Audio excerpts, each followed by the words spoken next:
My name is Bridget, and at 34 years old, I never thought I would be called a widow. That word always sounded like something that belonged to another generation. Older women dressed in black, speaking softly about husbands they had lost after long, full lives together. Not me, not at this age, not after only 11 years of marriage, but life has a way of ripping the ground from beneath you in ways you never saw coming. 3 months ago, I lost my husband, Adam, to a sudden brain aneurysm. There were no warning signs, no gradual decline, no time to prepare myself for a future without him. One moment, he was kissing me goodbye on his way to work, brushing off my suggestion to rest because of a headache. The next moment, I was standing in a hospital hallway, numb, listening to a doctor explain that nothing could have been done. Just like that, the man who had been my anchor, my partner, my best friend, was gone. Grief isn't a straight line. It's a storm. Some days I felt frozen, unable to move past the empty side of the bed. Other days, I drowned in waves of anger, guilt, and disbelief. Well-meaning family and friends hovered around me with casseroles, sympathy cards, and reassurances that time would heal. But time didn't heal. It only made Adam's absence sharper, more permanent. It was in this fragile state, still struggling to remember how to breathe without him, that my world shifted again.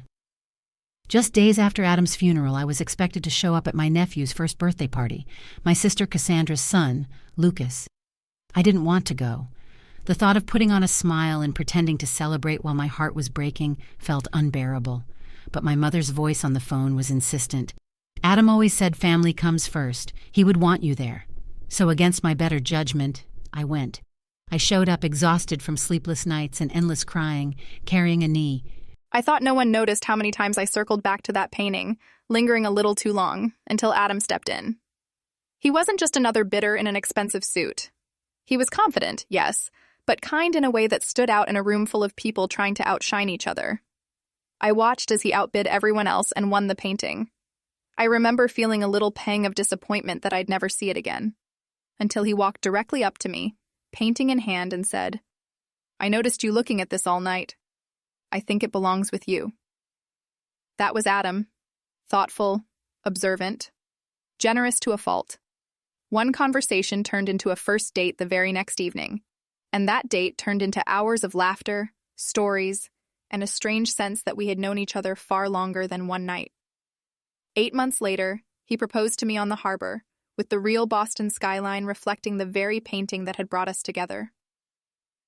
Our love wasn't perfect.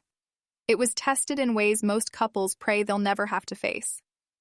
We both wanted children desperately, and when it didn't happen naturally, we turned to doctors, treatments, and hope that often felt more like torture. 4 rounds of IVF drained our savings and our spirits.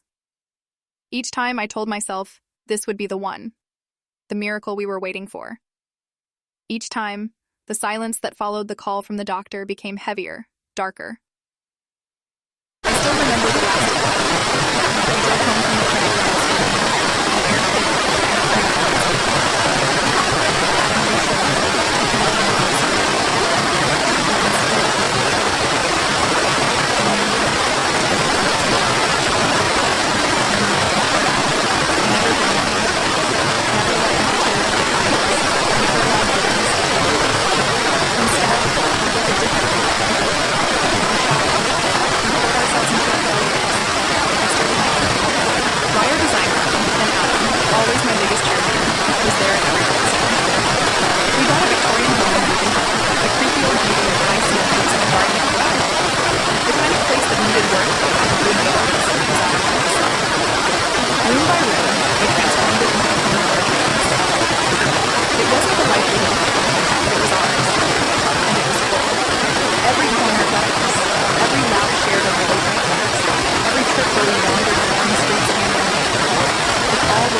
wasn't just a lie. It was an attack on the very foundation of everything Adam and I had built together. Every family has its patterns, the roles people fall into without ever quite realizing it. In ours, I was the dependable one, The daughter who studied hard, built a career, married the man who treated her well, and tried to do everything right. My younger sister, Cassandra, was the opposite.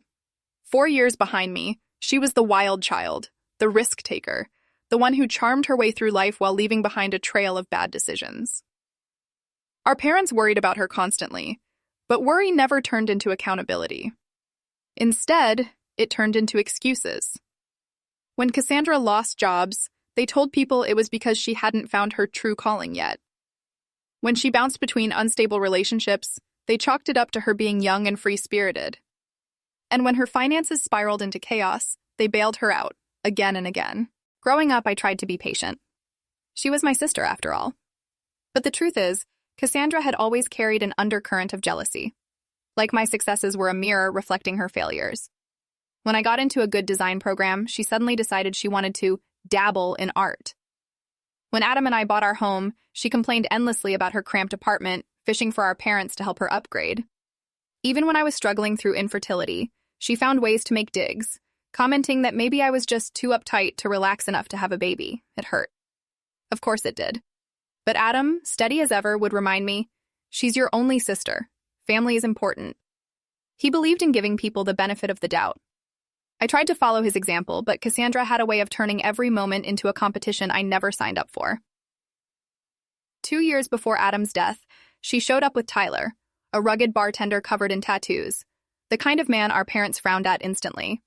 Their relationship was a constant cycle of dramatic breakups and equally dramatic reconciliations. So when she announced at Thanksgiving that she was pregnant, the entire table froze. Cassandra, who had always mocked my desire to be a mother, was suddenly crying about the miracle of life. I won't lie, I felt a sharp stab of jealousy. After years of failed treatments and heartbreak, hearing that my younger, reckless sister was expecting felt cruel. But I swallowed it down. I smiled. I congratulated her. I even knitted a blanket for baby Lucas, pouring into him the love I'd never be able to give my own child. For a time, I thought maybe motherhood would change her. Maybe it would soften her edges. But instead, it became one more way to pull me in while pushing me away. She called me constantly for help, for babysitting, for advice, for money. But behind every thank you was the same competitive streak, the same resentment. Looking back, I see it now. Cassandra wasn't just my sister in the shadows. She was waiting in those shadows, always watching for a chance to step into the light, even if it meant extinguishing mine. And after Adam's funeral, she found her chance. Adam's funeral had barely passed when life delivered its next cruel twist. I was still raw, stumbling through days that blurred together. Grief was heavy enough, but when family obligations collided with tragedy, I felt crushed under the weight. Just 1 week after laying Adam to rest, I was expected to attend Lucas's first birthday party. My mother's voice on the phone rang in my ears. Adam always said family comes first. He would want you there. I didn't want to go. The idea of balloons, cake, and celebration felt grotesque when I couldn't even bring myself to eat a full meal or sleep through the night. But guilt has a way of pushing you forward, even when your body begs you to stop. So I went. I dressed carefully, applied concealer to hide the shadows under my eyes, and wrapped the toy I had bought weeks earlier when Adam was still alive. On the drive over, I fought back tears. Just get through it, I told myself. Smile for your parents, smile for Lucas, then go home and collapse. When I arrived at Cassandra's small rental house, something felt off immediately. The decorations were cheerful enough, blue streamers, balloons, a banner stretching across the wall, but the atmosphere wasn't joy. It was tension. Groups of people whispered in corners, falling silent when I walked past. My parents sat stiffly at a picnic table, relief washing over my father's face when he saw me, as though my presence alone would keep something from unraveling. Half an hour passed in uneasy small talk before Cassandra appeared, carrying Lucas on her hip. She was glowing in a way I hadn't seen since... ever. A new dress, a fresh hairstyle, confidence radiating off her like a performance. She placed Lucas in his high chair, tapped a plastic spoon against her cup, and called for attention. Her voice carried across the yard. Thank you all for coming to celebrate Lucas's special day. This past year has been full of surprises, and I have been keeping a secret I can no longer hide. The air seemed to freeze. Guests shifted uncomfortably. My mother stared at the ground. My heart pounded. Then Cassandra placed her hand on Lucas's head and dropped the bomb. Lucas is not Tyler's son. He is Adam's. The world tilted. Gasps rippled across the yard. My father stiffened beside me, his hand gripping the table. Every eye turned toward me, watching for my reaction. I couldn't move. My sister, my own sister, was standing there, calmly announcing that she had slept with my husband. That her son, the nephew I had loved and cared for, was actually Adam's child. And then she went further. She reached into her purse, pulled out a folded document, and held it high. Adam knew the truth. Before he died, he updated his will. This house should be shared. Half of it belongs to Lucas as Adam's son. My parents looked stricken. Guests whispered behind their hands. Some stared at me with pity, others with morbid curiosity. My entire world, already shattered by grief, felt like it had been set on fire. And yet, something unexpected happened. Instead of screaming or crying or collapsing in front of everyone, I felt a laugh rise in my chest. Not a joyful laugh, not relief, but the kind of laugh you feel when something is so absurd, so outrageous, that it becomes almost comical. I pressed my lips together, forcing the laughter down, and calmly asked Cassandra if I could see the will. Her confident smile faltered as she handed me the paper. I scanned it quickly.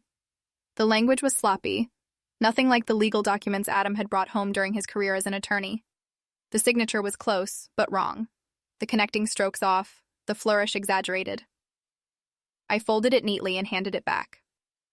"Thank you for sharing this," I said, my voice steady. "I think I need to go now." Cassandra blinked in confusion. "That's it? You're not going to say anything else?" "Not right now. This is Lucas's day. We can discuss it later." I hugged my parents goodbye, ignoring the stares that followed me as I left. When I finally closed the car door, alone at last, the laughter burst out of me uncontrollably. Half grief, half rage, half disbelief. Tears streamed down my face as the sound tore out of me. Because Cassandra thought she had won. She thought her fake will and dramatic performance had broken me. But what she didn't know, what no one at that party knew, was that Adam had already prepared for this. He had seen through her long before, and he had left me with the proof that her entire performance was nothing but a lie. Driving home from that birthday party, Cassandra's words replayed in my head like a broken record. Her confidence, the way she looked directly at me when she said Lucas was Adam's child, the smug way she waved that forged will, it should have shattered me. But it didn't, because what Cassandra never knew, what no one in that backyard could have guessed, was that Adam had already told me the truth years earlier. It started 3 years before his death, long before Lucas was even conceived. We had invited Cassandra over for dinner to celebrate her latest big break, a job at a marketing firm she swore would finally stick. Adam cooked his famous lasagna, we opened a good bottle of wine, and for a while, it was pleasant. And I stepped away to take a client call that dragged on longer than expected. When I returned, the air had shifted. Cassandra was sitting closer to Adam than before, her hand on his arm, laughing a little too loudly. Adam looked uncomfortable, but when I asked about it later, he admitted the truth. While I was out of the room, my sister had crossed a line. She had made comments about how lucky I was to have him and suggested that he deserved someone who could truly appreciate him. Adam shut her down immediately, but it wasn't the last time. Over the following months, she tested boundaries again and again, touches that lingered too long, text messages that were just a little too flirty, even showing up at his office uninvited. Each time, Adam told me. Each time, I believed him. But when we tried to confront our parents, they brushed it off. "She doesn't mean anything by it. She just looks up to him," my mother said. My father even implied Adam might be misinterpreting things. Adam, ever pragmatic, didn't let it slide. "She isn't done," he told me one night, sitting with an ice pack after a medical procedure.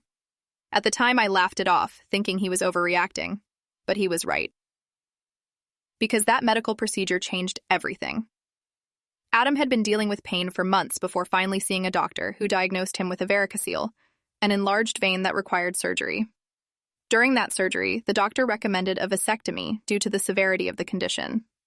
It wasn't an easy decision, especially after years of infertility struggles, but Adam's health came first. We agreed. And 2 years before Lucas was born, Adam had a successful vasectomy, which made Cassandra's claim biologically impossible. We told no one. Not our parents, not friends, not even Cassandra. After years of invasive questions about our childlessness, we learned to guard our privacy. Only Adam, me, and his doctors knew. But Adam went further, because he knew Cassandra. He knew her jealousy, her manipulations, her lack of boundaries, and he feared that someday she would try something drastic. So he prepared. He updated his will properly, with our family attorney, James Wilson. He documented Cassandra's inappropriate advances in a journal, dates, times, even her exact words. He saved her texts and emails, and he left all of it neatly organized in a safety deposit box. "You never know what might matter one day," he had said with that half-serious tone he used when planning for things I thought were impossible. Better to have it and never need it than wish we had it later. The morning after Cassandra's so-called revelation at Lucas's birthday, I drove to the bank. The manager, who had known us for years, led me to the vault. Sitting alone in the small room, I opened the box Adam and I had once jokingly called our disaster kit.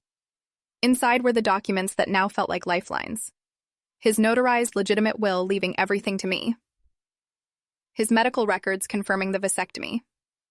Journal entries detailing Cassandra's repeated advances. Copies of inappropriate texts she had sent him. And at the very bottom, an envelope with my name in Adam's handwriting. With trembling hands, I opened it. "My dearest Bridget, if you are reading this, something has happened to me. I hope this is years from now, when we are old and gray. But if it isn't, and if Cassandra has tried to hurt you, please know I tried to prepare. Use these documents to protect yourself. You deserve to be safe from those who would take advantage of your beautiful heart. I love you beyond words, beyond time. Adam." Tears blurred the ink as I read his words. Even in death, Adam was protecting me. Even in grief, he was giving me strength. And in that moment, I knew. Cassandra had just declared a war she could never win. Armed with Adam's documents, I knew Cassandra's entire performance at Lucas's birthday party was built on lies. But I also knew the situation was too dangerous to dismiss with just my word against hers. She had already proven she was willing to stand in front of a crowd, accuse my dead husband of infidelity, and wave around a forged will. That wasn't desperation alone. That was premeditation. So I made an appointment with Adam's trusted friend and mentor, attorney James Wilson. He had been our family lawyer for years, and the one who had helped Adam update his will properly. Sitting in his office, I handed him the forged document Cassandra had flaunted and waited for his verdict. James didn't take long. He skimmed the pages, his lips tightening into a thin line. "This is amateur," he said finally. "The language doesn't match any legitimate legal format, and the signature, while it looks close, wouldn't last 5 minutes under expert analysis. Whoever did this wasn't careful enough." The validation gave me some relief, but James didn't stop there. He leaned back in his chair, fingers steepled. "The fact that she created this at all is deeply concerning. We need to find out why." And that's when he recommended bringing in a private investigator. His firm often worked with a retired detective named Frank Delaney, someone who specialized in uncovering financial motives and fraud. "People don't attempt forgery of this magnitude without a reason," James explained. "Desperation, debt, blackmail. There's always a driver. Let's find hers." Within an hour, Frank was sitting across from me. Stocky build, sharp eyes, and a Boston accent that cut through the tension. He took detailed notes as I explained everything. Cassandra's reveal at the party, Adam's medical history, the forged will, the history of rivalry between us. Then he asked pointed questions about her job history, her relationship with Tyler, her financial habits. I realized how little I truly knew about her current life. We had grown apart since Lucas's birth. My attempts to help often rebuffed or brushed aside.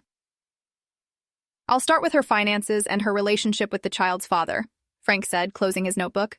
"Give me a few days. If she's pulling a stunt this big, money or desperation is behind it." 3 days later, he called James's office asking for a meeting. When I walked in, both men were already reviewing a stack of documents spread across the table. Frank's expression told me everything before he even spoke. "Your sister is in deep trouble," he began. He laid out the facts. Cassandra had accumulated over $75,000 in debt across credit cards, payday loans, and unpaid medical bills from Lucas's heart surgery. Her credit score was ruined, and her landlord had already filed an eviction notice. She had less than a month to pay 4 months of back rent or be forced out. And as for Tyler, the man she had claimed was Lucas's father, he had disappeared. Frank's investigation showed he had left shortly after Lucas was born, moved across the country with a new girlfriend, and was barely paying $200 a month in irregular child support. Worse, he had a history of domestic violence charges and outstanding warrants for unpaid child support from another child in New Hampshire. Frank slid across another set of papers. Text messages between Cassandra and her friend Jenna, the same woman who had greeted me awkwardly at the birthday party. Reading them made my stomach turn. Adam's death is terrible, but maybe it's finally my chance to get what I deserve. That house is worth at least $800K now. If I play this right, I'll have a nice nest egg for Lucas and me. Dave is working on the will. He's good with Photoshop. Bridget's always been the golden child. Time for me to finally get my share. The words burned on the page. Cold. Calculated. Cassandra hadn't just blurted something in grief. She had been planning this for weeks, recruiting friends to help forge legal documents, waiting for the perfect moment to humiliate me in public. My throat tightened.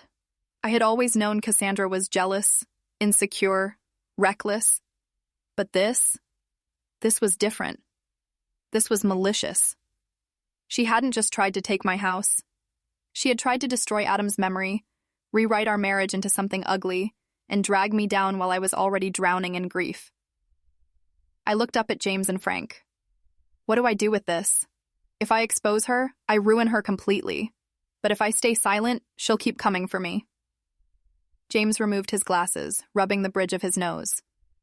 You have enough here for criminal charges, attempted fraud, forgery, maybe even conspiracy. She could face years in prison. But you also have another option, confrontation. Force her to face the evidence and give her a choice, back down or face the law. I sat in silence, the folder of evidence heavy in my lap. Cassandra had backed me into a corner, but now the tables had turned. She thought she had shocked me into silence at Lucas's birthday party. What she didn't know was that the game had only just begun. When you've spent years living in someone's shadow, you get used to being silent.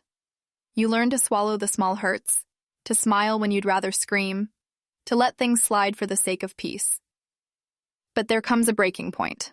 And for me, that moment came when I sat across from my sister with a folder full of evidence that could destroy her entire scheme. I invited Cassandra to my home under the pretense of working things out. She arrived at exactly 2 p.m., confident as ever, dressed sharply as if she were heading to a job interview. I had already arranged 2 chairs in the living room, facing each other with a coffee table between us. On that table sat a recorder, a pitcher of water, and the documents Adam had left me. Thanks for coming, I said evenly, though my heart was pounding.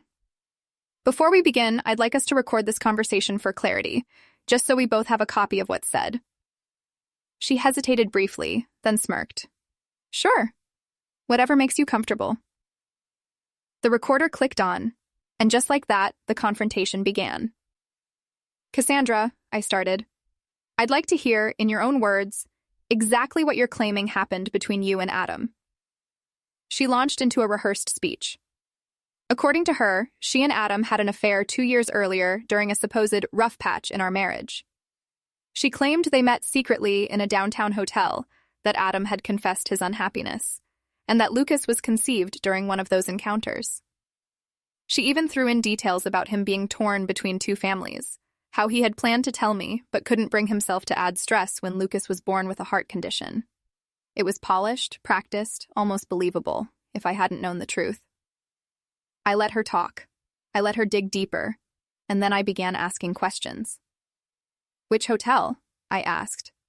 She faltered, then quickly answered, the Mandarin Oriental. And what room? Her brow furrowed. High floor. I don't remember the number. What days did you usually meet? Tuesdays? Sometimes Thursdays. And what would Adam order from room service? Did he shower before or after? Which side of the bed did he sleep on? Her answers became vague, contradictory. increasingly defensive. Why does that matter? She snapped finally. The point is, Lucas is Adam's son. The will proves it. I leaned forward, sliding the first document onto the table. Actually, both of those claims are false. This is Adam's legitimate will, notarized and filed properly by our attorney, Jam S. Wilson. It leaves everything to me. Your will is a forgery, and a sloppy one. Her eyes widened, but I didn't give her time to recover. I placed another document on the table, Adam's medical records. 2 years before Lucas was conceived, Adam had a vasectomy. It was successful and confirmed by follow-up tests. It is physically impossible for him to be Lucas's father. The color drained from her face. She picked up the papers with trembling hands, scanning the dates and clinical notes. These could be faked, she whispered.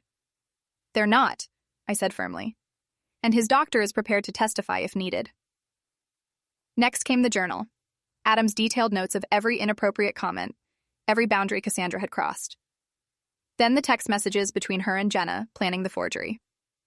Finally, Frank's report, her debt, eviction notice, and Tyler's abandonment. By the time I finished, Cassandra sat frozen, her confidence shattered. We know everything, I said quietly. The question is what happens next. For a long moment, the only sound was the recorder whirring softly. Then, to my surprise, Cassandra broke down. Not the fake tears she had used to manipulate our parents so many times, but real, guttural sobs that shook her entire body. I didn't know what else to do, she choked out. I'm going to be homeless. Lucas and I will be out on the street. Tyler left us with nothing. I thought if I could just get money from the house. I cut her off, anger flooding my voice. So you decided to destroy Adam's reputation? To stand in front of everyone and tell them he cheated on me? To forge legal documents? That's not desperation, Cassandra. That's cruelty. Her tears turned to anger. You have everything, she shouted. A beautiful house, a successful business, respect. What do I have? A baby with a heart condition, $75,000 in debt, and no one to help me. You try making good decisions in that situation. The words hung heavy in the air. Raw, ugly, but Hunts. Snyam. I leaned back, my voice steady again. Lucas is innocent. He doesn't deserve to pay for your choices. But what you did, trying to use Adam's death to steal from me, was unforgivable. You've left me with two options. Press charges and watch you go to prison, or find another way. Which do you prefer? Her eyes widened. You wouldn't send me to jail? Try me, I replied coldly. This is your last chance to choose wisely. For several seconds, Cassandra just stared at me. Her eyes darted between the documents spread across the table and the steady red light of the recorder. The bravado that had carried her through the birthday party was gone. All that remained was a woman cornered, trembling under the weight of her own lies. I can't go to jail, she whispered finally. If you press charges, Lucas loses everything. Please, Bridget, don't do this to us. Her words stung, not because they carried truth, but because of the way she framed them. She wasn't asking forgiveness for what she had done to me, or to Adam's memory. She was only asking to be spared the consequences. Yet even as anger burned in me, another thought pressed through. Lucas, my nephew, an innocent baby who had no say in any of this. I folded my hands calmly on the table. I could press charges, I said evenly. Forgery, fraud, attempted theft. You'd be facing prison time, but I won't. Not if you agree to my conditions. She blinked. Conditions? Yes. First, you will confess the truth, publicly. You will tell our family that you lied, that Lucas is not Adam's son, and that you forged the will. You will apologize, to me and to Adam's memory. Cassandra flinched but said nothing. Second, I continued, you will sign a legal agreement with James Wilson. It will state that you renounce any claim to Adam's estate and that you will never again attempt anything like this.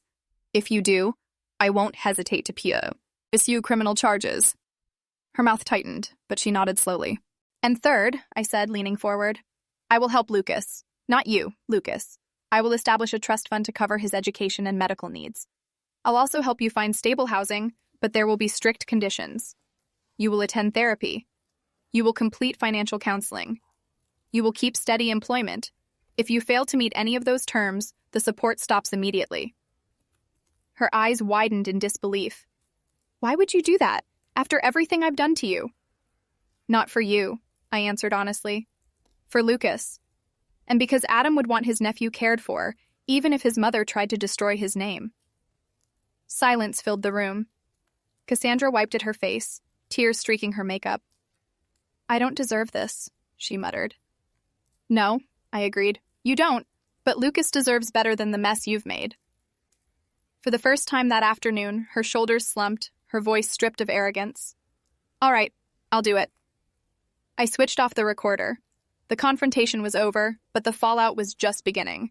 Because sparing Cassandra wasn't mercy, it was responsibility, and I was determined to make sure she understood the difference. The following Saturday, I arranged a family dinner at my house. It wasn't the cozy, comforting kind of dinner we used to share. This one carried the weight of secrets, lies, and the kind of reckoning that can break families apart, or in rare cases, rebuild them differently. My parents arrived first, my mother clutching a casserole dish like it could somehow hold us together. I don't know what this is about, she said nervously, setting it on the counter. But Cassandra has been calling me in tears all week. She says you're forcing her into some kind of family meeting. Just wait, I told her, pouring her a glass of wine. We need everyone here before this starts. When Cassandra arrived, she looked pale, her usual polished C, confidants nowhere in sight. She took her seat at the dining room table without meeting my eyes. My father glanced between us, confusion and unease etched into his face. Once everyone was seated, I switched on the small recorder sitting in the center of the table. I want to make sure we have a record of this conversation, I explained. Tonight, Cassandra has something she needs to tell you all. All eyes turned to her. She shifted uncomfortably, then finally spoke. I lied, she said, her voice barely above a whisper. Lucas is not Adam's son. Adam and I never had an affair. I forged the will I showed at the birthday party. The words hung heavy in the silence that followed. My parents stared at her in shock. My mother's hand flew to her mouth. My father leaned forward, his face red. Why would you do such a thing? Do you have any idea what that claim did to your sister? To Adam's reputation? Cassandra swallowed hard, then launched into her confession. She explained her debts, the eviction notice, Tyler's abandonment.